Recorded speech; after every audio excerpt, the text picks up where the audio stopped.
తిరుపతి వెళ్ళని భారతీయుడు అంటూ ఉండడు. కానీ తిరుపతి వెళ్ళిన ప్రతి ఒక్కరికి తెలియని నిజాలు ఎన్నో ఉన్నాయి. వెంకటేశ్వర స్వామి దేవస్థానం కంటే గొప్పది ఆయన గాథ. ఆయన ఎవరు? విష్ణు అవతారమైనప్పటికీ భూలోకంలో అప్పు చేసి మరీ పెళ్లి ఎందుకు చేసుకున్నాడు? అండ్ ఇంకా అంత పెద్ద మహావిష్ణువు కుబేరుడికి అప్పు ఉండటం ఏంటి? ఈ కలియుగమంతా తీర్చిన అప్పు తీరదంట. అంత అప్పు మన వెంకటేశ్వర స్వామి ఎందుకు చేశాడు? ఇవన్నీ పూర్తిగా తెలుసుకోవాలంటే వీడియోని పూర్తిగా చూడక తప్పదు. మరి పూర్వకాలంలో అంటే చాలా సంవత్సరాల క్రితం, అంటే మీకు బాగా అర్థం కావాలి అంటే కలియుగ ప్రారంభ సమయంలో కశ్యపాది మహర్షులు కలియుగ రక్షణ కోసం గంగానది ఒడ్డున యాగం చేస్తుంటారు. అదే సమయానికి నారదుడు అక్కడికి చేరుకుంటాడు. వచ్చిన వాడు సైలెంట్గా ఉండకుండా ఈ యాగం ఎందుకోసమని అమాయకంగా ప్రశ్నిస్తాడు. దానికి సమాధానం కోసం బ్రహ్మ, శివుడు, విష్ణువులతో ఎవరు భక్తుల ప్రార్థనను స్పందిస్తారో పరీక్షించాలని నిర్ణయిస్తారు. దానికి భృగు మహర్షిని పావులా వాడుకుంటారు. భృగు మహర్షి కమండలాన్ని చేతపట్టి ముందుగా సత్యలోకానికి చేరుకుంటాడు. అక్కడ మన బ్రహ్మదేవుడు సరస్వతి సమేతుడై భృగు మహర్షి వచ్చిన సంగతి గ్రహించకుండా సరస్వతీదేవి సంగీతాన్ని ఆనందిస్తూ కొందరి మహామునులతో సృష్టిని ముందుకు నడుపుతూ ఉంటాడు. ఎంత మాత్రం బ్రహ్మ అయితే నన్ను పట్టించుకోకుండా ఏమిటి ఆటలు అని భృగు మహర్షికి కోపం వస్తుంది. బ్రహ్మతో నా రాహను గ్రహించవా? అయితే ఈ కలియుగంలో భూలోకంలో నీకంటూ కనీసం ఒక్క దేవాలయం కూడా నిర్మించరు అని, నువ్వు ఎప్పటికీ పూజింపబడవని శపిస్తాడు. అంతటితో కూలవ్వకుండా అవమాన భారంతో కోపంగా భృగు మహర్షి కైలాసానికి వెళ్తాడు. శివలోకంలో శివపార్వతులు ఆనంద తాండవం చేస్తూ పరవచిస్తూ ఉంటారు. మన శివయ్య కూడా భృగు మహర్షి వచ్చినట్టు గమనించడు. అక్కడ సత్యలోకంలో బ్రహ్మే అనుకుంటే ఈ త్రినేత్రుడు కూడా ఏమాత్రం పండించుకోవట్లేదని కోపానికి గురైన భృగు మహర్షి శివుడికి కలియుగంలో భూలోకం నందు నిన్ను లింగ రూపంలో మాత్రమే పూజిస్తారు అని చెప్పిస్తాడు. సత్యలోకంలో నన్ను బ్రహ్మ పట్టించుకోలేదు, ఈ కైలాసంలో మహాదేవుడు నన్ను పట్టించుకోలేదు, కనీసం ఈ వైకుంఠంలోనన్నా ఈ నారాయణుడు నన్ను పట్టించుకుంటాడా అని అనుమానంతో కోపం కట్టలు తెంచుకొని మరీ వస్తాడు. ఎలాగైతేనే ఇద్దరిని శపించి మరీ చాలా కోపంతో వైకుంఠానికి చేరుకుంటాడు. భృగు మహర్షి శేషదళప నారాయణుడా అని గట్టిగా అరుస్తాడు. ఎన్నిసార్లు పిలిచినా పలకట్లేదని మన లక్ష్మీ అమ్మవారు నివాసమైన నారాయణుడి గుండెల మీద తన కాలితో తంతాడు. అప్పుడు శ్రీ మహావిష్ణువు తన పానపు నుండి కిందకు దిగి భృగు మహర్షికి అహంకారానికి కారణమైన అరికాలలో కన్నుని తన బొటన వేలుతో చిదిమేస్తాడు. వెంటనే భృగు మహర్షి పైకి లేచి, క్షమించండి నారాయణ, నా అహంకారానికి అని చెప్పి, మీరు సర్వగుణ సంపన్నుడు, చేస్తున్న యాగ ఫలితం మీకే చెందాలి, ఇంకా యుగాలను రక్షించే శ్రీ మహావిష్ణువు అని చెప్పి క్షమాపణలు కోరుతాడు. ఇదంతా చూస్తున్న లక్ష్మీదేవికి కోపం కట్టలు తెంచుకుంది. నారాయణుడు లక్ష్మీ అమ్మవారికి ఎంత చెప్పినా ఆగలేదు.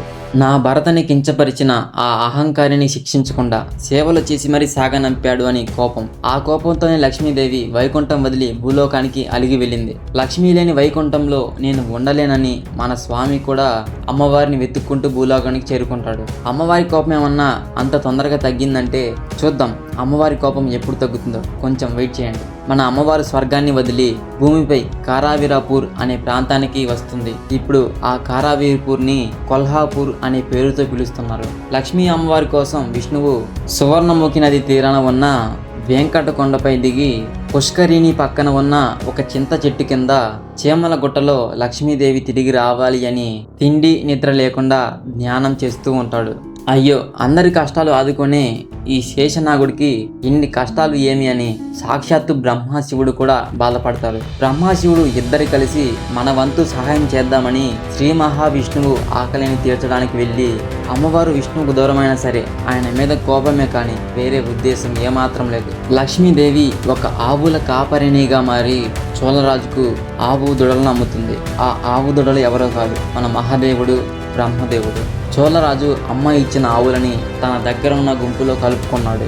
అలా అమ్మవారి దగ్గర తీసుకున్న ఆవు దూడలను తన మందులో కలుపుకొని వెంకట కొండపై పంపుతాడు. విష్ణువు ఉన్న పుట్టని కనిపెట్టి తన పొదిగిని రంధ్రంలోకి ఉంచి తన పాలను మన వెంకటేశ్వరుడు తాగేలా అందిస్తుంది. అలా కొన్ని రోజుల పాటు జరుగుతుంది. ఒకరోజు ఈ చోళరాజు ఈ ఆవు ఏంటి పాలు ఇవ్వట్లేదని గమనిస్తాడు. ఆ ఆవును గమనిస్తుండగా ఆవు ఎప్పటిలాగే పుట్టపైన పొదుగును ఉంచి వెంకటేశ్వరుడు పాలు తాగేలా చేస్తుంది. ఇది చూసిన చోళరాజు కోపంతో ఆవుపై గొడ్డలి విసురుతాడు. ఆవును కాపాడేందుకు మన వెంకటేశ్వరుడు ఆ చీమల పుట్ట నుండి పైకి లేచి ఆవుకి అడ్డుగా ఉంటాడు. ఆ గొడ్డలి కాస్త మన శ్రీనివాసు తలకి తలిగి కొంచెం జుట్టు తెగినట్టు ఉండి రక్తం కారుతుంది. విష్ణువు రక్తాన్ని చూసిన ఆ చోళరాజు అక్కడికక్కడే మరణిస్తాడు. ఒక ఆవుపై గొడ్డలు ఎత్తిన ఆ రాజ్యపు అధర్మ పరిపాలనకు ఆగ్రహితుడై విష్ణు చోళరాజును పిశాచిగా మారమని శపిస్తాడు. అయ్యో నారాయణ, నన్ను క్షమించండి అని అతను అడగగా అతనితో కొంతకాలం తర్వాత నీవు ఆకాశరాజుగా జన్మించి శ్రీనివాసుడికి పద్మావతితో వివాహం జరిగిన తర్వాత శాప విమోచనం కలిగేలా వరం ఇస్తాడు. మన శ్రీనివాసుడైన మేఘశ్యాముడికి తలపై ఉన్న గాయ ప్రదేశంలో జుట్టు కొంచెం రాలిపోవడంతో ఆకాశంలో అటువైపుగా వెళ్తున్న నీలాదేవి ఇంతటి అందమైన అతనికి ఆ కొంచెం భాగంలో జుట్టు లేకపోవడం చాలా బాధాకరమని చెప్పి ఆమె జుట్టులో కొంత భాగాన్ని తీసి స్వామివారికి అద్దుతుంది. ఒక్క విషయం చెప్పాలి అంటే మీకు ఈ కథ చెప్తుంటే నాకు తెలియని ఆనందం. అలా నీలాదేవి ప్రేమ భక్తికి శ్రీనివాసుడు భక్తులు ఇచ్చిన తలనీలాలు అవి ఆమెకే చేరుతూ తలనీలాలు ప్రసిద్ధి చెందుతాయని వరమిస్తాడు. ఆ తర్వాత మన శ్రీనివాసుడు అమ్మవారిని వెతుకుతూ అలా శ్రీనివాసుడికి అమ్మవారిని వెతుకుతుండగా వరాహస్వామి కొండపై కనిపిస్తాడు. కొండపై విష్ణువుకి ఉండటానికి నివాస స్థలాన్ని ఇవ్వగా వరాహుడు సహాయానికి శ్రీనివాసుడు తిరుమలలో తన దర్శనార్థం వచ్చిన భక్తులకు మొట్టమొదట వరాహుడిని దర్శించుకుంటారని మాట ఇస్తారు. ఆ కొండపైన వరాహస్వామికి సేవ చేస్తుంది బకులాదేవి. బకులాదేవి ఎవరో కాదు, ద్వాపర యుగంలో శ్రీకృష్ణుడికి పాలు ఇచ్చి పెంచిన యశోదా తల్లి. అప్పటి జన్మలో శ్రీకృష్ణుడు కంసుని చంపడానికి అతి చిన్న వయసులోనే అమ్మని వదిలి వెళ్తాడు. మళ్ళీ ఆమెను కలవకపోవడంతో యశోదమ్మ తల్లి తన పుత్రుడి కళ్యాణం చూడలేకపోయానని బాధపడుతుంది. ఈమె బాధపడుతున్న సంగతి కృష్ణుడు గమనించి ఈ జన్మలో కాకపోయినా వచ్చే జన్మలో తప్పక నీ కోరిక నెరవేరుస్తానని వరమిస్తాడు. యశోదాదేవియే బకులాదేవిగా జన్మించి శ్రీనివాసుడికి వెంకటాద్రిపై తల్లిలా మారి అతని ఆలనా పాలన చూసుకుంటుంది. తిరుపతికి దాదాపుగా 18 నుంచి 19 మైళ్ళ దూరంలో నారాయణపురం అనే నగరాన్ని సుధర్ముడు పరిపాలిస్తున్నాడు. పిశాచిగా మారిన మన చోళరాజు తర్వాత జన్మకు సుధర్ముని భార్య గర్భంలో ప్రవేశించి వారికి కొడుకుగా పుడతాడు. అయితే మనం ఏందాక చెప్పుకున్న ఆకాశరాజు ఇప్పుడు శ్రీనివాసుడికి పద్మావతికి పెళ్లి చేసి శాప విమోచనం పొందుతాడు. అయితే ఈ ఆకాశరాజుకి సంతానం కలగకపోవటంతో ఒక యజ్ఞం చేయాలి అనుకున్నట్టుగానే ఒక మంచి రోజు చూసుకొని భూమిని నాగలితో దున్నుతుండగా భూమిలో నుంచి అకస్మాత్తుగా పద్మపు వికసించి అందులో నుంచి ఒక అమ్మాయి కనిపిస్తుంది. అప్పుడు ఆకాశవాణి ఆ బిడ్డను స్వీకరించండి నాయన అని చెబుతుంది. పద్మ పుష్పంలో పుట్టినందున ఆ ఆడపిల్లకి పద్మావతి అని నామకరణం చేస్తారు. ఆమెను ఎంతో అల్లారు ముద్దుగా పెంచుతారు. ఇలా చూస్తూ చూస్తూ పద్మావతి అమ్మవారికి పెళ్లి చేసే వయసు వచ్చింది. ఆమెకు వివాహం చేయాలని సంబంధాలు చూస్తూ ఉంటాడు ఆకాశరాజు. అయితే ఒకరోజు పద్మావతి దేవి ఒక ఉద్యానవనంలో ఆహ్లాదిస్తుండగా అదే సమయానికి శ్రీనివాసుడు ఒక ఏనుగును తరుముకుంటూ అనుకోకుండా పద్మావతి దేవికి కనిపిస్తాడు. చూడగానే శ్రీనివాసుడికి పద్మావతి నచ్చుతుంది. పద్మావతికి కూడా శ్రీనివాసుడు నచ్చుతాడు. అయితే ఇంటికి వచ్చిన తర్వాత మన శ్రీనివాసుడు ఏమీ మాట్లాడకుండా సైలెంట్గా ఉంటాడు.